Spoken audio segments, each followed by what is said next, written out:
Paging Dr. Gary C. Please proceed to the geriatrics department. Emergency! Emergency! Paging Dr. C. Emergency! Emergency!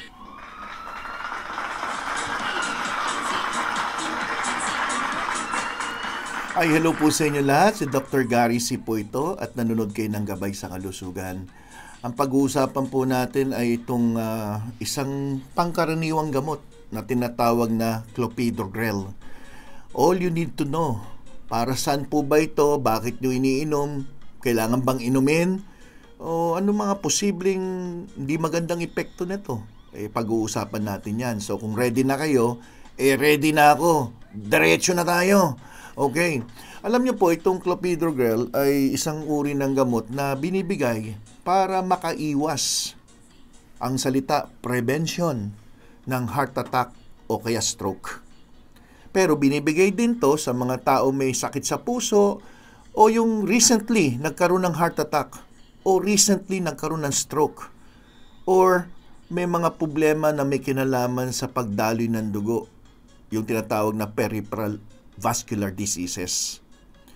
So huwag kayong magtaka kung kayo po'y may edad na at binibigyan kayo nito kasi ang main purpose po ng clopidogrel ay tumutulong to, binablock niya ang platelets para hindi ito magdikit-dikit kung saan maiwasan nito pamumuo ng inyong dugo na tinatawag na blood clot.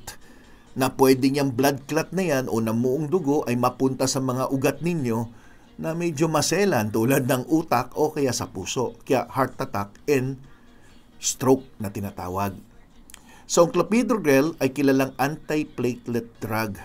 Tumutulong siya para manatiling maganda at smooth ang pagdaloy ng dugo sa inyong buong katawan. Doon pa lang sa paliwanag na yun, marami na pong masasagip o maiiwasan na madisgrasya, di ba?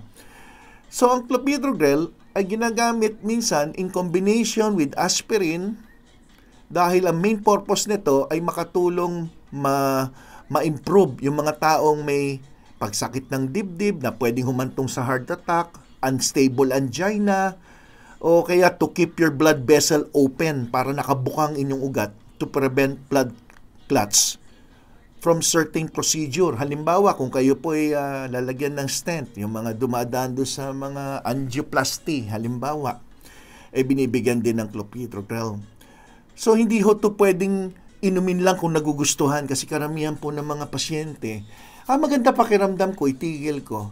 Alam niyo po ba sa pagtigil ng clopidogrel, sa loob lang ng 3 araw, ang dugo niyo maaring magbago na kagad ang timpla. Di ho ba kung kayo po'y magpapabunot ng ngipin, tatanungin kayo, meron ba kayong mga ininom na blood thinner? Even ginkgo biloba na isang food supplement ay maaring ipahinto mo na mga ilang araw bago kayo bunutan ng ngipin. O kaya bago kayo operahan, papatanggal mo na yung mga blood thinner na tinatawag o kaya mga anti-platelet. Anong reason? Kasi takot sila na baka mamaya pag inoperahan ka, binunutan ka ng ngipin, hindi tumigil yung pagdurugo. Yun ang dahilan. Kaya marami rin dumadaing, bakit pag uminom ng clopidogrel, bakit parang nagkakapasa-pasa? Because of that reason. So, ito'y kadalasan nasa tablet form na iniinom yan by mouth. So, iniinom by mouth with or without food.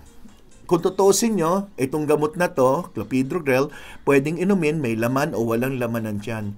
Depende sa advice ng doktor nyo, but once a day lang iniinom. Ako kadalasan, ang binibigay kong clopidogrel na 75 milligrams, once a day, pinapainom ko after lunchtime. May iba sasabihin, bakit lunch? Yung isang doktor, after breakfast. Pwede rin naman po. But ako, nakasanayan ko na ayoko lang isabay yung ibang gamot pa dun sa clopidogrel. So, pwede namang isabay, pero kanya-kanya yan Sa akin, kadalasan lunchtime. Yung isang kilalang clopidogrel, yung Clovixa, yan ang kadalasan binibigay na kilalang ngayon na uri ng clopidogrel. So, ito ay taken by mouth, 75 milligrams once a day.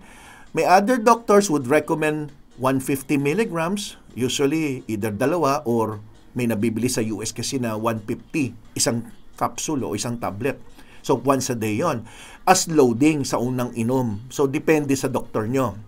So, take this medication regularly to get the most benefit from it. Hindi yun, iinumin mo lang pag masama pakiramdam ko, masakit dibdib ko, inumin ko. Hindi po ganun ang epekto nito. Ito po yung iniinom mo ng regular para ang dugo ninyo ay hindi malapot.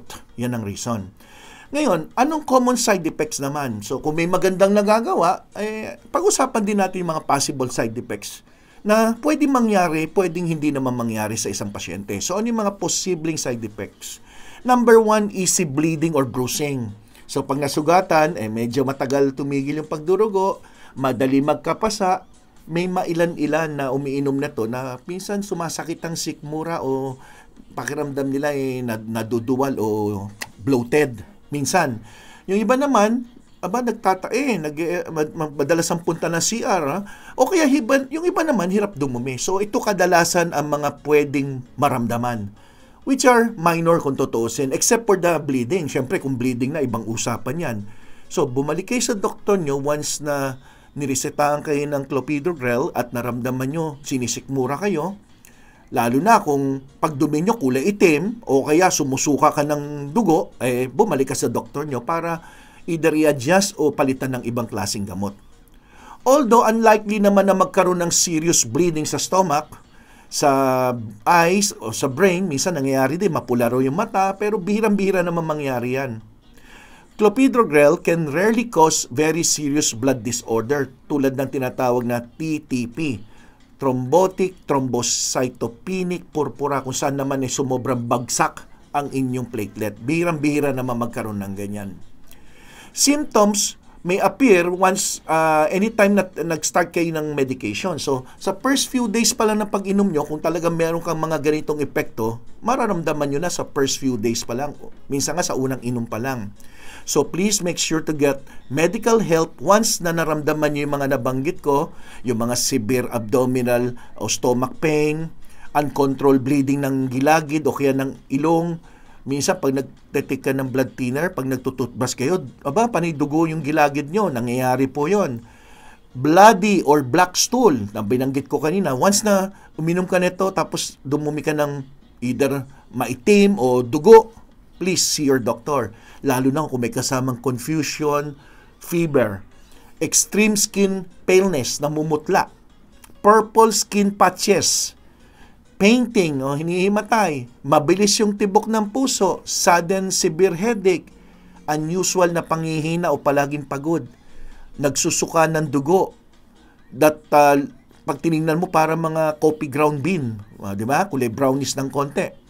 Trouble speaking, vision changes, seizure, yellowish eyes and skin, bloody, red, pink, dark urine, nagbago kulay ng ihi. Signs of kidney problems, change in the amount of urine. Kumonte yung ihi nyo. Pag ganyan, please see your doctor. But as I've said, very rare mangyari itong mga to, pero mas maganda na rin, basta kayo po'y estudyante ko dito sa Gabay sa Kalusugan, at least aware lang kayo sa mga posibleng maramdaman, bagamat bihira. Precaution, ano yung dapat nyong pagkaingat-ingatan? Before having surgery, tell your doctor or dentist na umiinom ka ng ganitong klaseng gamot. Lahat ng gamot nyo, mas mabuti pa sabihin nyo sa doktor nyo, sa dentista nyo, na ito yung mga iniinom kong maintenance, mga prescribed medication, non-prescription, pati yung mga herbal na mga produkto or natural supplement. Tulad ng binanggit ko, ginkgo biloba, isa yan sa kinoconsider na dapat bantayan kung kayo'y magpapa-dental extraction or operation. Your doctor may instruct you to stop clopidogrel for at least 5 days before surgery. So, yun lang naman gagawin, hold lang muna before surgery, then after that, i-resume din ulit. At daily use of alcohol while using clopidogrel may increase your risk of stomach bleeding. So yung mga lalaki sa inyo o babae na umiinom ng alak, maski sabihin natin na moderate lang, be aware na if you're taking clopidogrel, chances of bleeding stomach o magkaroon ka ng ulcer mas mataas. Okay? So sana nakatulong po itong maikling paliwanag ko sa clopidogrel dahil I'm very sure marami sa inyo isa sa mga maintenance drug to, lalo na kung may problema sa puso, kadalasan kasama to. Okay? So kung nagustuhan yung paliwanag ko, ano pa? iHeart GSK dyan sa comment section. at mag-subscribe dito sa Gabay sa Kalusugan, Dr. Gary C. Click the notification bell and thumbs up. Then don't forget to invite friends and relatives to join us here at Gabay sa Kalusugan. Sama-sama tayo maging matalino. Okay? So, thank you very much sa lahat ng nanood. Ako po si Dr. Gary C., ang inyong Gabay sa Kalusugan. Bye-bye!